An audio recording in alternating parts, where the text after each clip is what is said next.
Hello guys, welcome back to this channel. In today's tutorial, I'm going to show you how you can change decimal separator in Microsoft Excel.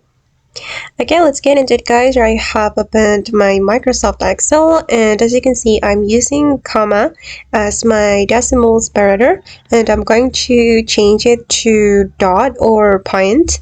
And if we want to change the decimal separator, we can go to the file menu and then we are going to go to the more and select option and go to the advanced option.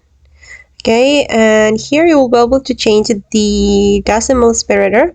You have to uncheck this option and I'm going to change from comma to dot. Okay, then we can click on OK. And okay, now as you can see that the decimal separator has been changed.